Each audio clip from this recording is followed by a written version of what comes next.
Welcome to the Joy Lab podcast, where we help you uncover and foster your most joyful self.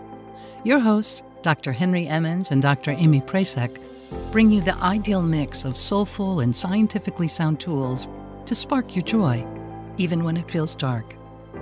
When you're ready to experiment with more joy, combine this podcast with the full Joy Lab program over at joylab.coach. Hello, I'm Henry Emmons, and welcome to Joy Lab. And I'm Amy Prasek. Here at Joy Lab, we infuse science with soul to help you build your resilience and uncover your joy. And today we're opening up virtual letters from our community mailbox. And the one that struck our attention had to do with judging everything, especially ourselves, but also others. And we hear you. We want to talk about this. I guess the first thing to talk about here is, why does this matter? Why is judgment a problem? I'll just note very quickly, specifically as it relates to our mental health.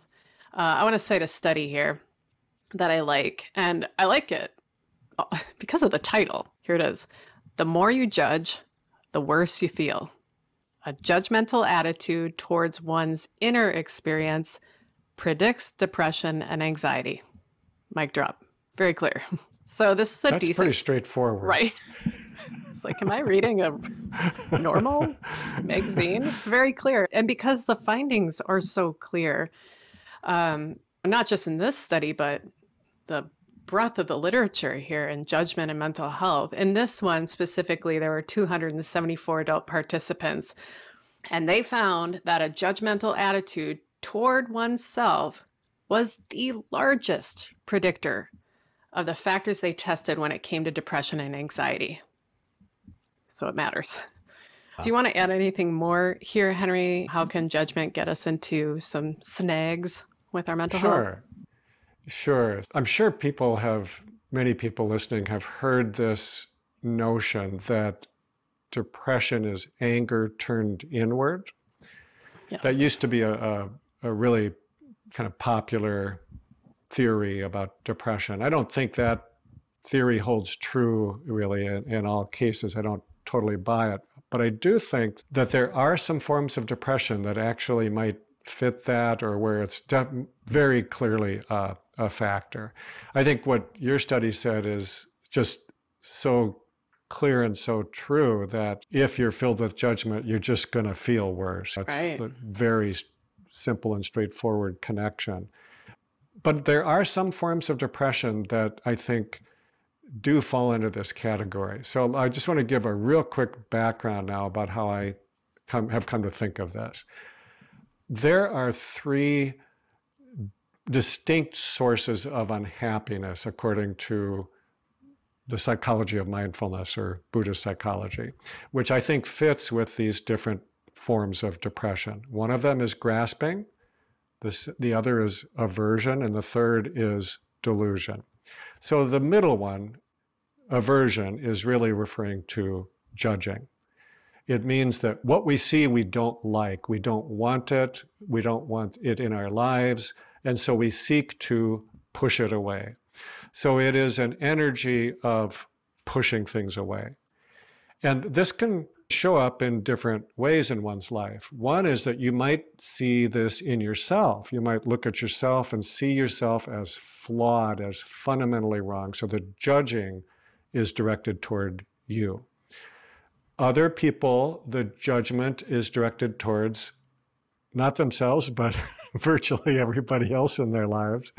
That other people are wrong, or they're flawed, or they're simply annoying to be around, what have you. And then they're kind of pushing others away. And then there are some who it just seems that it's the world at large. We're living in terrible times, and just everything they see seems to be maybe tainted with a sense of judgment. So the emotions that this brings out in us are things like anger, irritability, being moody or agitated. It's what I think of as an agitated depression.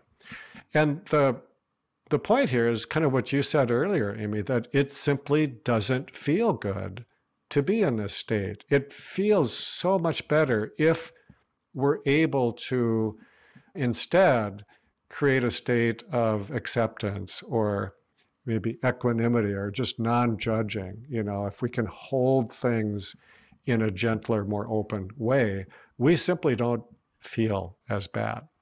There also are some really significant and well-known physical consequences of this. This hurts our bodies to go through life this way. High blood pressure can be associated with this. Some people will develop more problems with their gastrointestinal tract, their bowels, physical restlessness, muscle tension. There's sort of a general sense of clenching, of holding things tight and clenching. Yeah. And heart disease can be associated with this, autoimmune problems. And I am not saying in any way that everybody who has a health problem like this is because they're angry. And that's not what I'm saying at all. And I don't think that's true. But if we do go around carrying the sense of anger or tension, and we have the genetic susceptibility to these things, I think they're more apt to come out. Obviously, this isn't good for our minds either. It's no fun to be caught up in these loops of thinking and rumination. And it's the kind of thing that often will wake us up in the middle of the night to ruminate about. And it also, because it is this energy of pushing things away, it also disconnects us from others. We've talked a lot about connection and how super important and helpful that is. Well, the last thing we want to do is to carry ourselves in such a way that we're disconnecting from others more and more. It's just so lonely to go through life feeling angry and bitter and pushing people away. It is so disconnecting. I think that's a really important thing to highlight. You don't realize it when you're when you're in the soup of it all. The other thing I want to note, Henry, when you were talking about the objects of aversion or judgment, is that grasping, aversion, delusion, and then those objects, yourself, others, and the world, they are not mutually exclusive. There's like a reciprocal causation there where the products and the causes are just feeding each other. And I think that's what the research is finding. You just can't be hyper judgmental on yourself without having that spill out into the world and the other way around. There might be one that's more dominant, but it certainly impacts the others as well. I sincerely believe that. So there's this viral nature as well to judgment, that it feeds so much more than just cutting people down. It feeds so much of our inner experience landscape, our connection, as you said. To explain this better, there's a study we referenced in an earlier podcast. I'll put it in the show notes because I'll find it. I'm not sure which one it is, but we talked about this study, and it's a great title. Again, here it is. From Me to You, Self-Compassion Predicts Acceptance of Own and Others' Imperfections. It's not a new finding. As I said, we judge ourselves more, we judge others more. And it goes all the other ways around. So the skill of self-compassion, let's talk about this practice of self-compassion. It can help us to accept our own perceived imperfections and then others. When we get nicer to ourselves, we get nicer to the world. And thinking about this study, I noted at the beginning, actually, we will then judge ourselves less, which then means that we are less likely to experience depression and anxiety. So self-compassion is a really powerful antidote here when we're talking about judgment, I think. And I want to also add that I would say the best way to, quote, stop judging ourselves and others then is to practice self-compassion and to also stop trying to stop ourselves from judging. Trying to stop ourselves from judging can be like trying to stop a freight train with your pinky finger. It's not going to happen. You are going to get hit by that train. And so instead of putting so much energy into trying to stop those freight trains of judgments and thoughts, we can then put our energy into self-compassion, which we know is an effective antidote. And in effect, what then happens is we don't believe as many of those judgments, those false judgments, oftentimes. When we stop fighting them, we stop feeding them, and those thoughts can start to show up less as well. That's one key. I think that this is one instance where finding your way out of this is probably easier for people who tend to judge themselves rather than people who are judging others, because I think those who are doing the self-judgment are more open. They're better able to see it. They can see it happening. It's easier to kind of accept my part in this. Whereas those who are caught up in judging others or things around them are often kind of blind to it for a while. They really have to work at being able to see what's happening and then be willing to change it. So the first step in non-judging from a mindfulness perspective is to be able to see it, to see that you're doing it, to own your part in it. That's the first step, but that is not enough. We can't stop there, because seeing what is always has to be followed by accepting or embracing whatever is happening.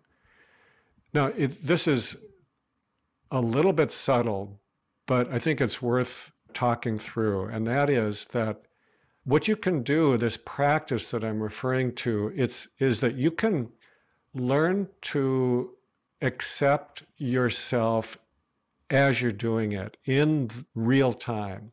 You can see that you are judging. Let's say I'm, kind of being hard on myself.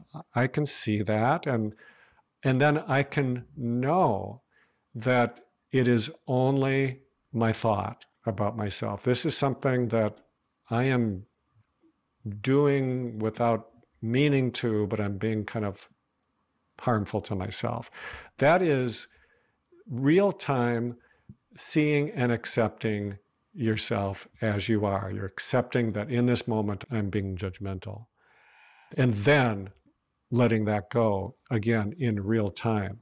And it'll keep happening. It keeps coming up. We don't stop this one time and then we're done. It just keeps happening. But that is also, in a real sense, that is the practice, is that you recognize that this keeps happening and you keep working at it. And every time that these thoughts come up is another chance for me to become a little better, a little more adept at seeing it, accepting it, and letting it go. And maybe replacing it with something that's just a little more loving and accepting toward myself. Like I can say, once I see it, yeah, I can be hard on myself, but I am also a gentle person with others and generous with others, and I can be that with myself. Or something that really feels true. We don't have to make stuff up, but saying something that you recognize that's a deeper truth about who I am that can replace this momentary thought that I am flawed in this or that way. Momentary thought. That's all it is, right? Yeah, we can exchange it. I love that.